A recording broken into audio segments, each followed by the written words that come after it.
सूरत सबसे पहले आकर डाले अपना डेरा। ओ भारत देश है मेरा मेरा, ओ भारत देश है मेरा। ते तुकडोजी महाराज त्या देशाच्या जवानांना सांगत आहेत. त्यावेळी तुकडोजी महाराजांना भगवा टोपीवाल्या सरकारे सांगलं, अरे आज जर का आपल्या सैन्यामध्ये जर का कमी पडत असेल तर मी स्वतः तुकडोजी, मी स्वतः तुमचा तुकडोजी महाराज, मी स्वतः आपल्या हातात शस्त्र घेतो.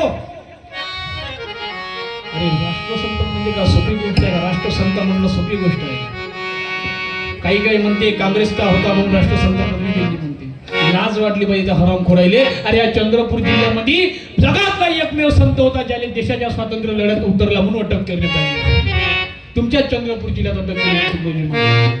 ते तुकडोजी महाराज ज्यांनी जेल भोगलं देशासाठी, ते तुकडोजी महाराज आपल्याला कळायला पाहिजे. आणि ते तुकडोजी महाराज देशाच्या सीमेवर काय सांगतात, अरे आज अगर मी जरी का मेलो, मी मेल्यानंतर सुद्धा पुन्हा जर का अशी वेळ जर का देशाच्या स्वातंत्र्यावर आली, देशाच्या आझादीवर आली, देशावर आली आणि सैनिकाची जर का कमी जर का पडत असेल तर लक्षात ठेवा तुकडोजी महाराजांनी सांगितलेला शब्द आहे.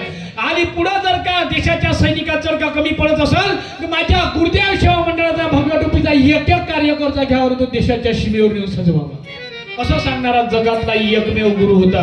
म्हणून आपल्याला गरज आहे तुकडोजी महाराजांचं नाव चालवायची. चला ना हमें नाम गुरु का चला, चलाना हमें नाम गुरु का चलाना, चलाना हमें नाम गुरु का चलाना. तुकडोजी महाराजांनी त्या चीनी लोकांच्या आणि पाकिस्तानी लोकांच्या कानाखाली जाळ घालला आणि त्याला सांगितलं की आता माझा देश तयार झालेला आहे की तैयार हुआ, तैयार हुआ. हिंद तुम्हारे साथ आहो चीन यो मैदान में, देखो हिंद का हाथ. आहो चीन यो मैदान में, देखो हिंद का हाथ. देखो मर्दों की बारी, शत्रु का उतरेगा पानी, शत्रु का उतरेगा पानी. तुकडोजी महाराज सांगतात त्यावेळी छत्रपती शिवाजी महाराजांकडे सैनिक दुश्मन देशाचे पाहते, त्यावेळी ज्या देशाच्या दुश्मनाच्या रक्ताचं पाणी वाचं, त्याच्या हृदयाचं पाणी वाचं छत्रपती शिवाजी महाराज संभाजी महाराज पाहिजे. आणि त्या गुरु गोविंद सिंहांनी आपले पूर्ण पोरं कुर्बान केले आपल्या देशासाठी. त्या महाराणा प्रतापांनी आपलं आयुष्य कुर्बान केलं आपल्या देशासाठी. देखो मर्दों की बारी, शत्रु का उतरेगा पानी, शत्रु का उतरेगा पानी. गुरु गोविंद की फौज है, उनकी गोविंद की फौज है, उनकी न चुके फायर निशानी, उनकी न चुके फायर निशानी. मान बनाने से तो न बचे, इतिहास सुनावे बात. आहो चीन यो मैदान में, देखो हिंद का हाथ. आहो चीन यो मैदान में, देखो हिंद का हाथ. महाराज आपलं आज तुम्हाला आम्हाला समजण्याची गरज आहे. नाहीतर तुम्ही आम्ही भजन करतो आणि तुकडोजी महाराजांचं तुम्ही आम्ही भजन करतो. कोणता भजन करतो तुम्ही आम्ही? चांदन चांदन झाली रात, ये कविरीची बात होती वाट, कविरीची बात होती वाट. असं जर का भजन जर का तुकडोजी महाराजांना जर गाऊन जर का देशाच्या सीमेवर जर का म्हणलं असतं नाही, एका झोडप्यात जर का तबलेवाल्यानं पेटीवाल्याला जर का पाडलं असतं पाकिस्ताननं तर हे भजन भया काम ते भर दुपारी पण ते उन्हाळ्याच्या दिवसामध्ये चांदन पाहत होती वाट. आणि ह्या भया यानं अजून नवीन गाणे बसवले का यानं पुन्हा कोणते गाणे बसवले माहितीये का? ते अरे अरे विठोबा तुझ्यात माझं मन, तुला मोबाईल लावते तुला रे फोन. एवढ्या थांबल्या का? यानं पुन्हा दुसरं कडवं लिहून टाकलं. तुझी रे आठवण लई लई येते म्हणून तुला मी मिस कॉल देते, म्हणून तुला मी मिस कॉल देते. येड्या देवाचा नंबर माझ्या पाशी ग.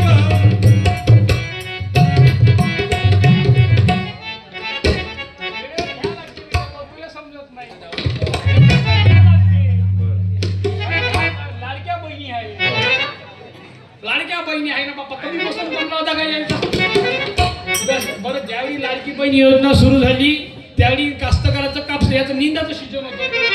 तुमच्याकडे कायचं होतं? निंदाचं सीझन होतं आणि जशी आईने लाडकी बहीण योजना सुरू झाली याच्या खात्यात 1500 रुपये पडले तसं या बायाने निंदाले त्यांनाच बंद करून दिलं.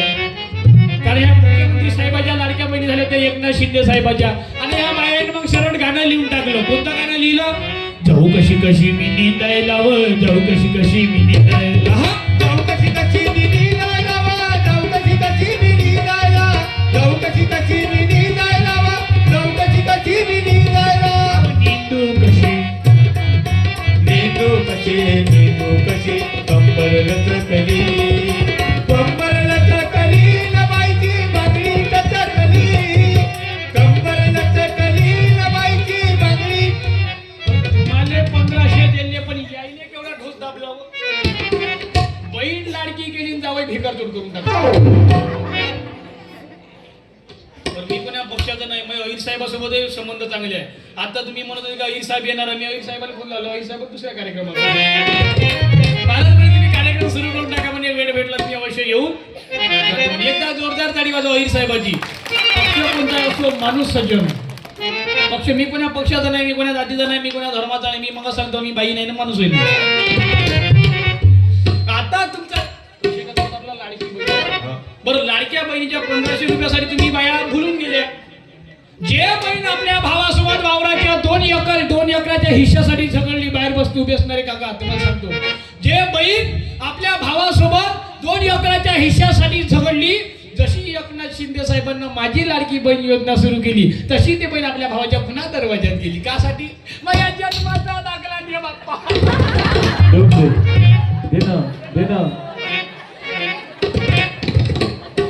बहीण दिसली देऊन दे बाप्पा. काय माया बापाच्या मृत्यूचा दाखला घेऊन टाकला. याचे येईल प्रश्न पडला बे बापच नाही मिळत. आपण एक एवढे मोठे संघ करतो, बाप मेला तर केस देतो, का देतो? केस केस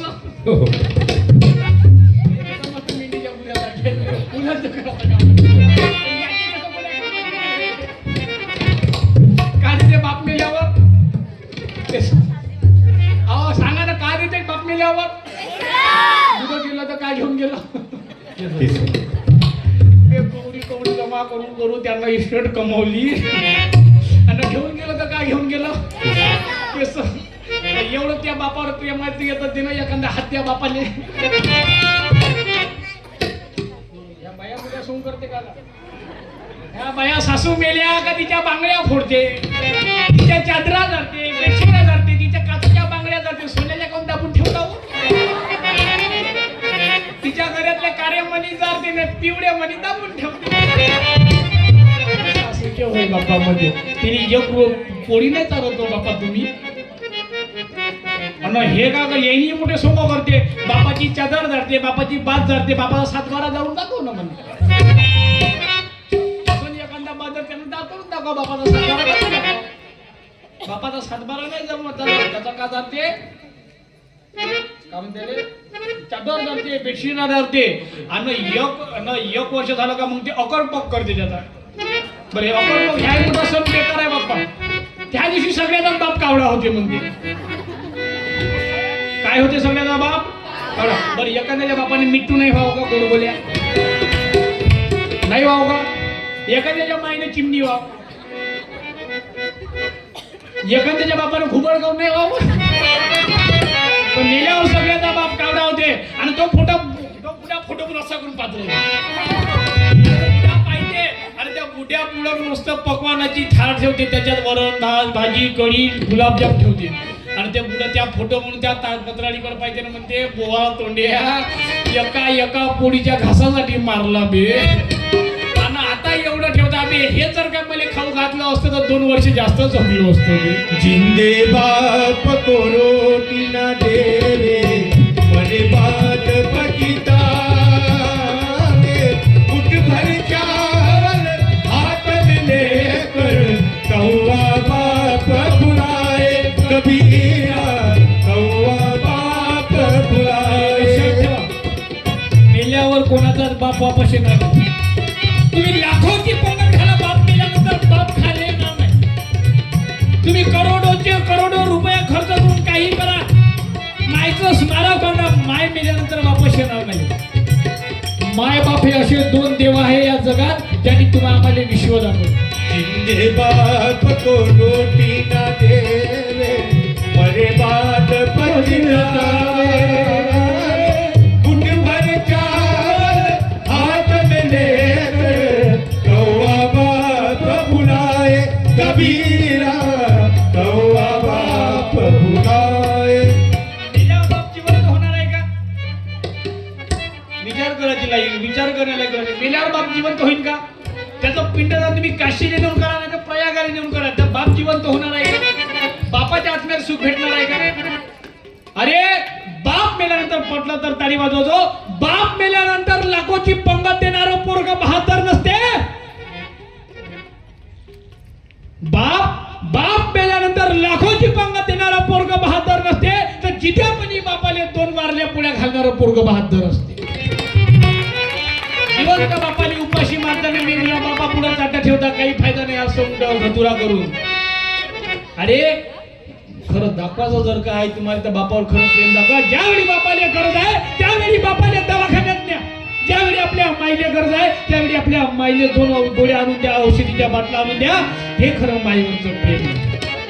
अरे कापडासारखा चिजला तो बाप. अरे त्या बापानं आपल्या पायात बसणारा काटा कधी आपल्या पोराला दाखवला नव्हता. त्या बापानं आपल्या पाठीवरची फटकी बन्यान कधी आपल्या पोराला दाखवली नव्हती. ज्या बापानं आपल्या रक्तबंबाळ झालेला पाय कधी आपल्या पोराला दाखवला नाही, त्या बापाचं दुर्दैव एवढं आजी, तर बाप 70 वर्षाच्या घरात गेला. 70 वर्षाच्या घरात तो बाप गेला आणि त्या 70 वर्षाच्या बापाचे हात थरथर कापायला लागले. त्या 70 वर्षाच्या बापाचे हात थरथर कापायला लागले आणि थरथर कापणाऱ्या त्या बापाच्या मनात विचार होता की माझे दिवस संपत आलेले आहे, आज ना उद्या माझा देह जाणार आहे. अरे मी मेल्यानंतर मया तिथे अग्नी देण्यासाठी, मी मेल्यानंतर मया प्रेताने अग्नी देण्यासाठी, मया सकुलीले खांदा देण्यासाठी, माझ्या तिथील खांदा देण्यासाठी माझं पोरग आहे. पण त्या बापाचं एवढं दुर्दैव, त्या बापाचं एवढं दुर्दैव की तो 70 वर्षाचा बाप, 70 वर्षाच्या त्या बापाचे हात थरथर कापत होते. थरथर कापणारे त्या 70 वर्षाच्या बापा पुढं त्याच्या 30 आणि 25 वर्षाच्या पोराचं प्रेत पडलं. विचार करत त्या बापानं आपल्या पोराला आपल्या पायात बसणारा काटा दाखवला नव्हता. त्या बापानं आपल्या पोराला आपल्या पाठीवरची फडकी बन्यान दाखवली नव्हती. ते पोरगा 2 दिवसाच्या पोरीच्या प्रेमामध्ये आत्महत्या करते आणि 70 वर्षाच्या बापा पुढं त्याच्या 30 वर्षाच्या पोराचं प्रेत पडते. त्या 70 वर्षाच्या बापाच्या मनात आलं, बाळा अरे असं काय कमी राहिलं होतं. अरे म्हटलं ते तुझे लाड पुरवले, अशी कोणती गोष्ट बाळा माझ्याकडून कमी पडली जी तू एवढं मोठं टोकाचं पाऊल घेतलं. तो 70 वर्षाचा बाप आपल्या पोराच्या त्या प्रेताजवळ गेला. अरे त्या पोराच्या प्रेताजवळ जाऊन त्या बापानं आपल्या पोराच्या त्या चेहऱ्याले हात लावला. जो चेहरा खुश पाहण्यासाठी तो बाप भर उन्हाळ्यामध्ये राब वावरात राबला होता. तो बाप त्या पोराने एक ड्रेस घेण्याकरिता दुसऱ्याच्या मजुरीनं गेला होता. आपल्या पायात काठी ढुसून घेऊन आला होता. खुश पाहण्या तुझा चेहरा सारखा, बाप झिजला तुझा कापरा सारखा, बाप झिजला तुझा कापरा सारखा. खुश पाहण्या तुझा, खुश पाहण्या तुझा चेहरा सारखा, बाप झिजला तुझा कापरा सारखा, बाप झिजला तुझा कापरा सारखा, बाप झिजला तुझा कापरा सारखा. तो बाप आता समजण्याची गरज आहे. ती माय समजण्याची गरज आहे. काळ्या करून रक्ताचे केले पाणी, तुझ्यासारखी आई या जगात नाही. तो आवाज वाढवाय, तुझ्यासारखा कराय. अरे ज्या मायनं आपल्या पोरासाठी तिच्या हाडाच्या काड्या केल्या, त्या रक्ताचं पाणी केलं.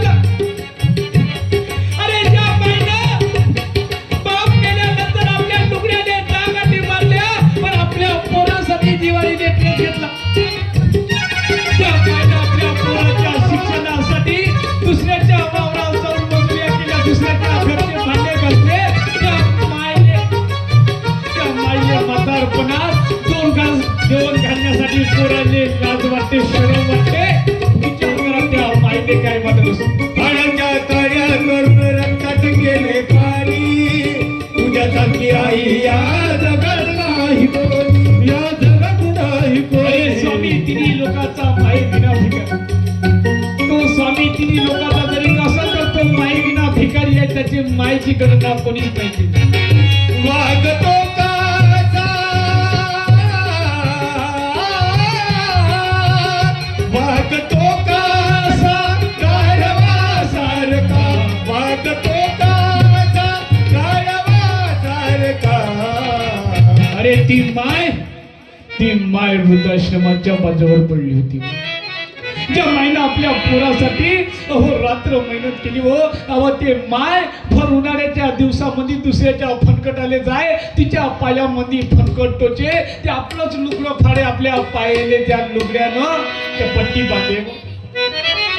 अरे बाप मेल्यानंतर ज्या मायनं आपल्या पोराच्या शिक्षणाच्या खर्चासाठी दुसऱ्याच्या घरचे भांडे धुतले, दुसऱ्याच्या घरचे कपडे धुतले, ती माय वयाच्या म्हातारपणात वृद्धापकाळात त्या वृद्धाश्रमात जाऊन पडली. आणि त्या वृद्धाश्रमात जाऊन ते माय तडपडत त्या बाजावर. त्या मायच्या मनात विचार होता की मी मरण्याच्या अगोदर तरी माय पोरगी, त्या पोराच्यासाठी मी आपलं अख्खी जवानी गारली, ते पोरग मी मनाच्या अगोदर तरी येईल, माझ्या तोंडामध्ये 2 पाण्याचे थेंब टाकल, मला गोळ्या आणून देईल, मला आपल्या घरी घेऊन जाईल. पण त्या मायचं एवढं दुर्दैव, ती माय त्या वृद्धाश्रमाच्या पाचावर तडपडत होती. त्या गोळ्यासाठी, त्या डॉक्टरसाठी ती माय तडपडत होती. ती माय आपल्या पोराची एक झलक पाहण्यासाठी तडपडत होती. मी तुझ्यासाठी जीवन जाविले, मी तुझ्यासाठी जीवन जाविले रे बाळा, तुझे नाही पाणी पाजले. मी तुझ्यासाठी जीवन जाविले रे बाळा, तुझे नाही पाणी पाजले. मेल्यावरती रडतो कशाला, उगीच ताण नको देऊ कशाला. मायाची जननी आहे ती माय त्या वृद्धाश्रमाच्या बाजावर तडपडत होती. तरी ती माय विचार करत होती की माझ्या पोराचं वाईट नाही होत. तुला पाहून पाहून, तुला पाहून पाहून, तुला पाहून पाहून थोडे लागले, तुने नाही पाणी पाजले. मी तुझ्यासाठी जीवन जाविले, तुने नाही पाणी लक्षात ठेवा, पाजले. माय बापाची सेवा करा. माय बापाच्या सेवेमध्ये देवाची सेवा बनलेली आहे. अरे माय बाप केवळ कशी तेने न जावे तीर्थाशी. ज्याच्या घरी माय बाप आहे त्याच्याच घरी त्याचं तीर्थ आहे. रे विठ्ठल रुक्माई घरोदारी पुंडलिके परी मुले गोष्टी म्हणजे मला सांगा.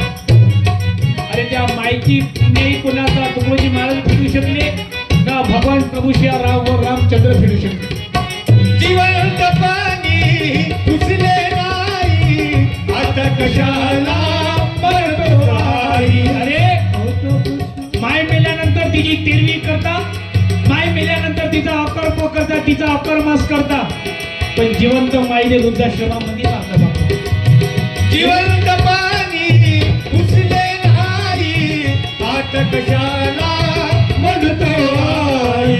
आणली नाही कधी खाण्याची ताई, डॉक्टर गोळी नाही कसली दवाई, डॉक्टर गोळी नाही कसली दवाई.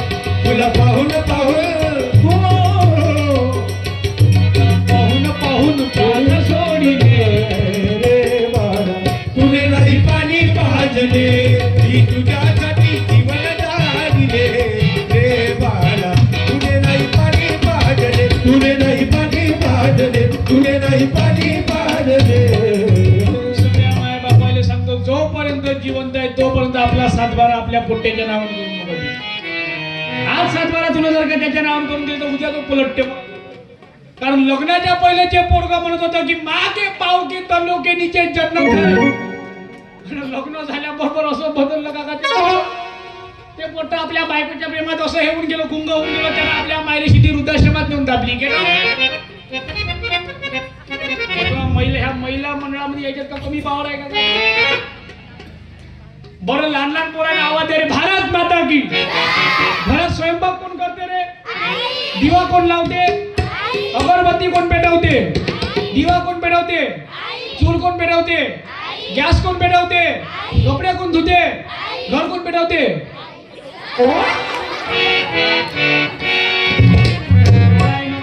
मुलं म्हणजे देवा घरचे मुलं. याचे बरोबर माहित आहे आपली माय कशी आपल्या बापाले मंत्र टाकते. पण जे पोरग पहिलं नाचत होतं ते घरातले माणसं सगळे पहिले नाचत होते. कसे नाचे? आज मेरी यार की शादी है, आज मेरे यार की शादी है, यार की शादी है, मेरे दिलदार की शादी है, आज मेरे यार की शादी है, आज मेरे यार की शादी है, आज मेरे यार की शादी.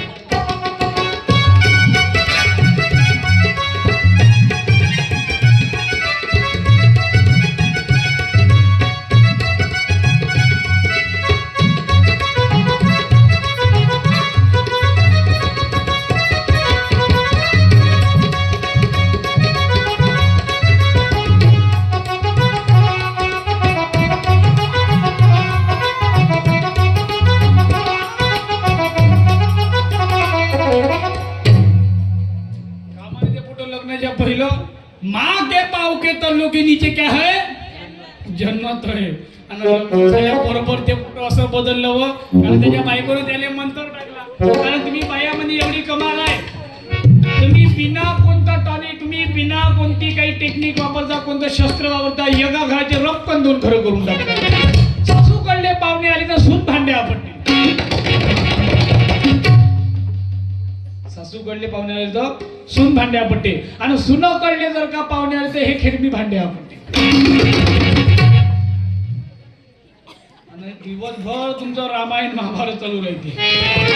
आता काही काही बुडग्याची वाटत सर बापा महाराज तू खरंच बोलून राहिला रे भैया घरी बापा मैसूर कशीच करते बापा. आणि बरोबर तुम्ही बिचारा तो काका बिचारा काका आमचा बाप बिचारा ठोकून पांगून दिवसभर ड्युटी करून वावरातून घरी आलो.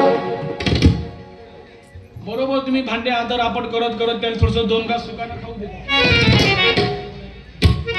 दोन घास त्यानं बिचाऱ्याने सुकानं खाल्ले, सुकाची दुखाची त्यानं खाल्ले. तसा तो आपल्या बेडरूम मध्ये गेला का तुम्ही महिला मंडळ समजून जाता शेर पिंजरे में फंस गया है. फंस गया,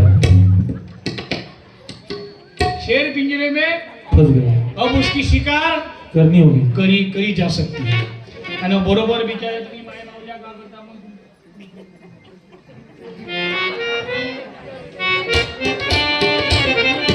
मायवाल्या बिचाऱ्या कधी न तुमच्या डोक्यावर येणारा शेवट तुमच्या डोक्याच्या खाली येतो. डोक्याच्या खाली आल्यानंतर तुमचा तो शेव मग तुम्ही आपल्या नवऱ्याले आपल्या घरच्या माणसाले मंत्र टाकायला सुरुवात करून माय मग बरोबर मॅम आपले मंत्र टाकते. तुमची माय नाही का बाप्पा? नाही तरच आहे बाप्पा तुमच्या मायचं बाप्पा. का करू बाप्पा तुमच्या माय पायी पाय बाप्पा जगाव का मराव वाटते बाप्पा. तुमच्या माय पायी बाप्पा मला माझ्या माहेरी जाऊशा वाटते बाप्पा. का करू बाप्पा 4-5 तास मोबाईल पाहिला तरी मोबाईलच पाहिला म्हणते बाप्पा तुमची. का करू बाप्पा तुमच्या माय पायी लग्न केलं तेव्हा 40 किलोची होती, आता 80 किलोची झाली बाप्पा. की हुंडा घेऊन बायको आले मशिवानी भेटली, मशिवानी भेटली, घरामध्ये जाता जाता घरामध्ये दाटली, घरामध्ये जाता जाता घरामध्ये दाटली, घरामध्ये जाता जाता घरामध्ये दाटली.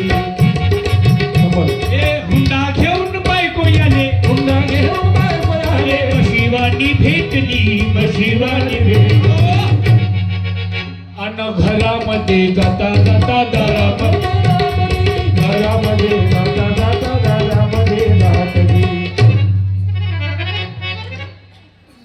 पहिलं पोरावाल्याच्या कमी डिमांड वाढल्या का? पहिले मोठेवाले बरोबर म्हणे पोरगी पाहिन तर 10 एकर वाल्या बापाचीच पाहिजे.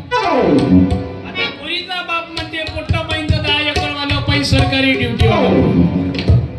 काऊन म्हणते कंपनीले माल बाबू कमी आहे. 1000 पोरं